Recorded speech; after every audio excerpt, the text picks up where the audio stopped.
Sir ಇದು coconut ಅನ್ನೋ ಕೋಡು? ಹಾ ಗೊತ್ತಿಲ್ಲ ಸರ್, ಅದು ಅವರೇ ಹೇಳ್ಬೇಕು ಸರ್. ಈ ತರ ಕೋಡ್ ವರ್ಡ್ಗಳು ಯೂಸ್ ಮಾಡ್ಕೊಂಡು ಎಷ್ಟು ಕೋಟಿ ಲಪ್ಟಾಯಿಸಬಹುದು ಹಾಗಾದ್ರೆ? ಸರ್ ಅದೇ ಸರ್, ಇದು ರಾಜ್ಯದ ಜೊತೆ ಒಂದು ಗಂಭೀರವಾಗಿ ಪರಿಗಣಿಸಬೇಕು. ರಾಜ್ಯದ ಚುಕ್ಕಾಣಿ ಹಿಡಿದಂತ ರಾಜಕಾರಣಿಗಳು ಜನರಿಗೆ ಮೋಸ ಮಾಡಿ ಜನರಿಗೆ ಸಿಗ್ಬೇಕಾದಂತ ಸವಲತ್ತುಗಳನ್ನ ಹೇಗೆ ತಮ್ಮ ಸೊತ್ತನ್ನಾಗಿ ಮಾಡ್ಕೊಳ್ತಾರೆ, ತಮ್ಮ ಕುಟುಂಬ ಸೊತ್ತನ್ನ ಮಾಡ್ಕೊಳ್ತಾರೆ ಅನ್ನೋದು ಇಲ್ಲಿ ಸ್ಪಷ್ಟವಾಗಿ ಕಂಡು ಬರೋದನ್ನ ಗಮನಿಸಬೇಕಾಗಿದೆ. ಓಕೆ, ಈಗ ಈ ಬಿಲ್ಡರ್ ಜಯರಾಮ್ ಕಳೆದ 3 ತಿಂಗಳಿಂದ ವಿಚಾರಣೆಗೆ ಹಾಜರಾಗ್ತಿದ್ದಾರೆ.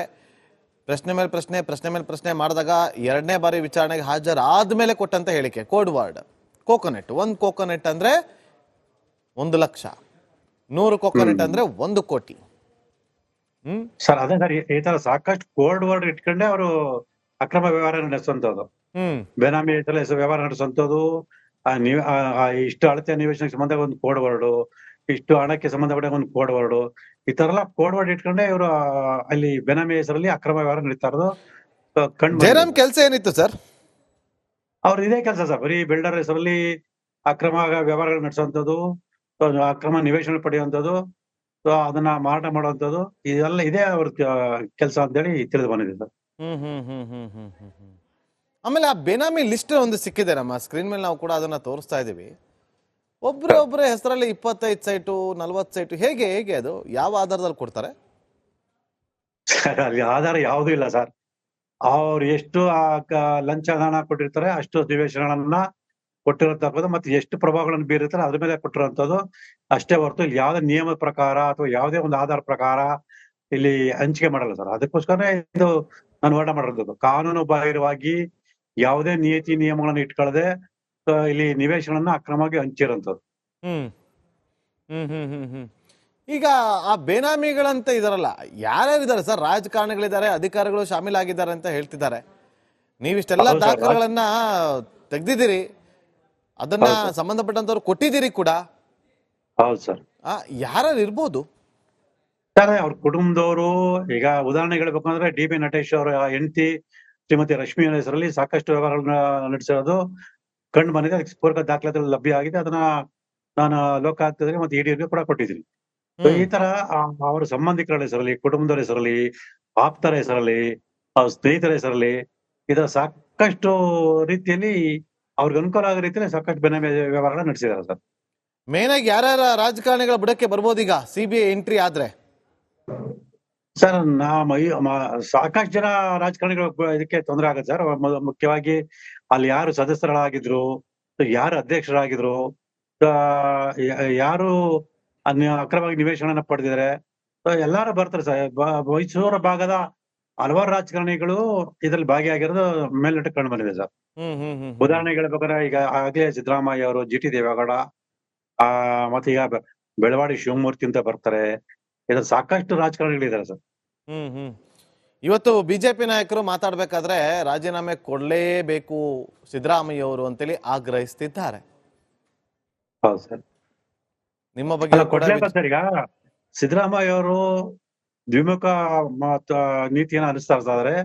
ಬೇರೆಯವ್ರ ಮೇಲೆ ಆರೋಪ ಬಂದಾಗ ರಾಜೀನಾಮೆ ಕೊಡ್ಲೇಬೇಕು, ಯಾಕೆಂತ ಹೇಳಿದ್ರೆ ಅವರು ಅಧಿಕಾರದಲ್ಲಿದ್ರೆ ತನಿಖಾ ಸಂಸ್ಥೆ ಮೇಲೆ ಪ್ರಭಾವ ಬೀರದಂಗ ಆಗುತ್ತೆ ಹಾಗೆ ಅಂತ ಹೇಳಿ ಹೇಳ್ತಾ ಇದ್ದ ವ್ಯಕ್ತಿ ಇವತ್ತು ಅದೇ ಮಾತನ್ನು ತಮ್ಗೆ ಅನ್ವಯಿಸ್ಕೊಂಡು ರಾಜೀನಾಮೆ ಕೊಡದೆ ಒಂದು ಬಂಡತನ ಪ್ರದರ್ಶನ ಮಾಡ್ತಿರೋದು ಸ್ಪಷ್ಟ ಕಂಡು ಬರ್ತದೆ ಸರ್. ಇಷ್ಟು ಸಾಕಷ್ಟು. ಮತ್ತೆ ಇಲ್ಲಿ ಮುಖ್ಯವಾಗಿ ಗಮನಿಸಬೇಕಾದ ಅಂಶ ಏನಂತಂದ್ರೆ, ತನಿಖಾ ಸಂಸ್ಥೆ ಆರೋಪನ ಸಾಬೀತುಪಡಿಸಕ್ಕಿಂತ ಮುಂಚೆನೆ ತಮ್ಮ ತಪ್ಪನ್ನು ಒಪ್ಕೊಂಡು 14 ನಿಮಿಷ ವಾಪಸ್ ಕೊಟ್ಟಿರಂತದ್ದು. ಇದೇ ಸಿದ್ದರಾಮಯ್ಯ ಇಂಥ ವಿಚಾರ ಸಂಬಂಧಪಟ್ಟಾಗೆ ಮಾತಾಡ್ಬೇಕಾದ್ರೆ ಅವ್ರು ನಿವೇಶನ ವಾಪಸ್ ಕೊಟ್ಟಿದ್ರಂದ್ರೆ ಆರೋಪನ ಒಪ್ಕೊಂಡಾಗೆ ಅಂತೇಳಿ ಮಾತಾಡಿದ್ರು. ಆ ಮಾತನ್ನು ಕೂಡ ಅವ್ರು ಮರ್ತ್ಬಿಟ್ಟು ಅಧಿಕಾರದಲ್ಲಿ ಬಂಡತನ ತೋರಿಸ್ಕೊಂಡು ಮುಂದುವರೆದಿದ್ದಾರೆ. ಇದೆಲ್ಲ ರಾಜ್ಯ ಜನತೆ ಗಮನಿಸಬೇಕಾಗಿದೆ. ಒಂದ್ ಕಡೆ ಇದು ಸಿದ್ದರಾಮಯ್ಯ ವಿರುದ್ಧ ನಡೀತಾ ಇರೋ ಪಿತೂರಿ ಅನ್ನೋ ಮಾತುಗಳು ಕೂಡ ಆಗ್ತಾ ಇದೆ, ಕೇಳಿ ಬರ್ತಾ ಇದೆ. ಪಿತೂರಿ ಹೇಗ್ ಬರ್ತದೆ ಸರ್? ಪಿತೂರಿನ ಹೇಗ್ ಬರ್ತದೆ ಸರ್? ಯಾರು ಇವ್ರಿಗೆ ಹೋಗ್ಬಿಟ್ಟು ಕೈ ಹಿಡ್ಕೊಂಡು ಈ ತರ ಅಕ್ರಮ ನಿವೇಶನ ಪಡ್ಕೊಳ್ಳಿ ಅಂತ ಯಾರು ಅವ್ರಿಗೆ ಬಲವಂತ ಮಾಡಿದ್ರ? ನಿಮ್ ಹೆಂಡತಿ ಹೆಸರಲ್ಲಿ, ನಿಮ್ ಬಾಮೈದನ ಹೆಸರಲ್ಲಿ ತರ ವ್ಯವಹಾರ ಮಾಡಿ ಆ ಹೆಸರಲ್ಲಿ ಅಲ್ಲ, ಮೈಸೂರು ನಗರಾಭಿವೃದ್ಧಿ ಪ್ರಾಧಿಕಾರ ಸೇರಿದ ಆಸ್ತಿಯನ್ನ ತಮ್ಮ ಕುಟುಂಬದ ಆಸ್ತಿ ಮಾಡ್ಕೊಳ್ಳಿ ಅಂತ ಯಾರು ಹೋಗಿ ಇವ್ರಿಗೆ ಕೈ ಹಿಡ್ಕೊಂಡು ಬಲವಂತ ಮಾಡಿ ಅಥವಾ ಪಿತೂರಿ ಮಾಡಿ ಇವ್ರು ಗೊತ್ತಿಲ್ಲದ ರೀತಿಯಲ್ಲಿ ಇವ್ರ ಹೆಸರಲ್ಲಿ ಏನಾದ್ರು ಆಸ್ತಿ ಖರೀದಿ ಮಾಡಿದ್ರ? ಇವರೇ ಮಾಡಿರೋಂಥದ್ದು. ಯಾವುದೇ ಪಕ್ಷದವರಾಗ್ಲಿ ಅಥವಾ ನಾನಾಗ್ಲಿ ಅಥವಾ ಬೇರೆ ಯಾರೇ ಆಗ್ಲಿ, ಪಿತೂರಿ ಅಂತ ಏನ್ ಹೇಳ್ತಾರೆ, ಇವ್ರು ಪಿತೂರಿ ಮಾಡಿದ್ರಂತ ಯಾರ ಮೇಲೆ ಆರೋಪ ಮಾಡ್ತಾರೆ, ಅವ್ರು ಯಾರು ಕೂಡ ಹೋಗಿ ಇವ್ರಿಗೆ ಇವ್ರ ಬಾಮೈದನಿಗೆ ಇದ್ರ ಖರೀದಿ ಮೌಢ ಆಸ್ತಿನ ಅಂದ್ರೆ ನಿವೇಶನಗಳನ್ನ ಕೃಷಿ ಭೂಮಿ ಅಂತ ಹೇಳಿ ಖರೀದಿ ಮಾಡುವಂತ ಯಾರು ಹೇಳಿಲ್ಲ. ಅವರೇ ಹೇಳಿದ ಪ್ರಕಾರ ಅನ್ಯಕ್ರಾಂತ ಆಗಿರೋ ಭೂಮಿನ ಕೃಷಿ ಭೂಮಿ ಅಂತ ಹೇಳಿ ನಿಮ್ಮ ಸೋದರಿ ಹೆಸರಿಗೆ ದಾನ ಪತ್ರ ಮಾಡೋದು ಯಾರು ಹೇಳಿಲ್ಲ. ಆ ದಾನ ಪತ್ರ ಸುಳ್ಳು ದಾನ ಪತ್ರ ಆದ ಮೇಲೆ ಇದನ್ನ ಅಕ್ರಮವಾಗಿ ನೀವು ವಶಪಡಿಸ್ಕೊಂಡಿದ್ದೀರಾ, ನಮಗೆ ಪರಿಹಾರ ಕೊಡಿ ಅಂತೇಳಿ ಅರ್ಜಿ ಸಲ್ಲಿಸಿದ್ರೆ ಯಾರು ಇವ್ರಿಗೆ ಹೇಳಿಲ್ಲ. ಆ ಅರ್ಜಿ ಆಧಾರದ ಮೇಲೆ 14 ನಿವೇಶನ ಅಕ್ರಮ ಪಡ್ಕೊಳ್ಳಿ ಅಂತ ಯಾರು ಇವ್ರಿಗೆ ಹೇಳಿಲ್ಲ. ಇದೆಲ್ಲ ಇವ್ರು ಸ್ವಯಂಕೃತ ಅಪರಾಧ ಕೃತ್ಯಗಳು ಸರ್. ಯಾರು ಪಿತೂರಿ ಮಾಡಿರೋದಲ್ಲ, ಪಿತೂರಿ ಮಾಡೋದ್ರ ಮೂಲಕ ಇವ್ರ ಮೇಲೆ ಯಾರು ಒತ್ತಡ ಇರೋದಂತದಲ್ಲ. ಸಿಬಿಐ ಎಂಟ್ರಿ ಆಗೋದು ಪಕ್ಕ ಅಂತೀರ ಹಾಗಾದ್ರೆ ಸ್ನೇಹಮಯ ಕೃಷ್ಣ ಅವರೇ? ಕೊನೆದಾಗ ಕೇಳ್ತಾ ಇದ್ದೀನಿ.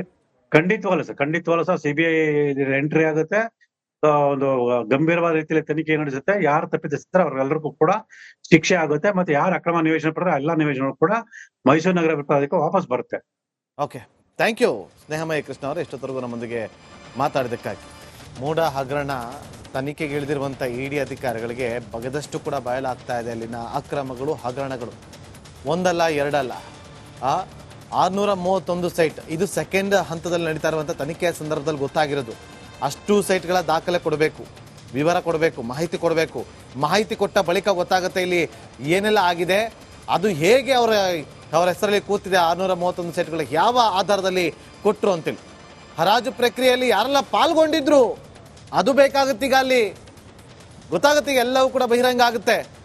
ಉಪ್ಪು ತಿಂದ ಮೇಲೆ ನೀರು ಕುಡಿಲೇಬೇಕು. ಇಲ್ಲಿ ಉಪ್ಪು ತಿಂದವ್ರು ಯಾರು, ಅವ್ರು ಖಂಡಿತವಾಗ್ಲೂ ನೀರು ಕುಡಿತಾರೆ. ನೀರು ಕುಡಿಸೋದು ಇಡಿ ಅಧಿಕಾರಿಗಳ, ಸಿಬಿಐ ಅಥವಾ ಲೋಕಾಯುಕ್ತನ ಕಾದ್ ನೋಡ್ಬೇಕಷ್ಟೆ. 150 ಸುದ್ದಿ, 120 ಇಂಪ್ಯಾಕ್ಟ್.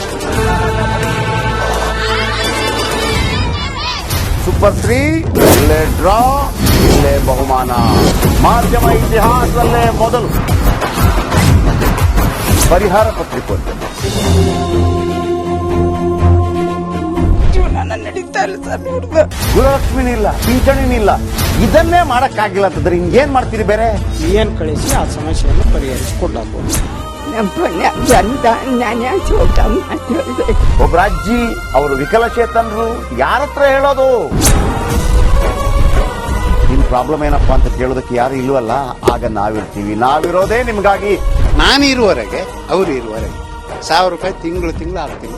ಆದ್ರೆ ಈ ಕೆಲಸ ಇದೆಯಲ್ಲ, ಯಾವತ್ತೂ ಕೂಡ ಶಾಶ್ವತವಾಗಿ ನಮಗೊಂದು ಒಳ್ಳೆ ನೆನಪನ್ನ ಕೊಡುತ್ತೆ, ನಮ್ಮನ್ನ ಕಾಪಾಡುತ್ತೆ. 24 ಗಂಟೆಯಲ್ಲಿ ಅವರ ಬದುಕು ಬದಲಾಗಿ ಹೋಯಿತು. ನಾವು ರಿಪಬ್ಲಿಕ್ ಕನ್ನಡ, ನೇಷನ್ ಫಸ್ಟ್. ಸಮಾಜ ನಮಗೆ ಬಹಳ ಮುಖ್ಯವಾಗಿರುತ್ತೆ. ನಾವು ಆ ಜಾತಿ ಈ ಜಾತಿ ಅಂತ ನೋಡೋದಿಲ್ಲ. ಸಮಾಜದ ಕಟ್ಟ ಕಡೆ ವ್ಯಕ್ತಿ ಯಾರಿರ್ತಾನೆ, ಅದು ಯಾವುದೇ ಜಾತಿಯವನಾಗಿರ್ಬೋದು, ಯಾರ ಕಷ್ಟದಲ್ಲಿದ್ದಾನೆ ಅವನ ಪರವಾಗಿರ್ತಾನೆ. ಕನ್ನಡಕ್ಕೆ ಧನ್ಯವಾದ. ನಾವು 1 ವರ್ಷದ ನಿರ್ಭೀತ ಪತ್ರಿಕೋದ್ಯಮ ರಿಪಬ್ಲಿಕ್ ಕನ್ನಡ. ಇದು ನಿಮ್ಮ ಧ್ವನಿ.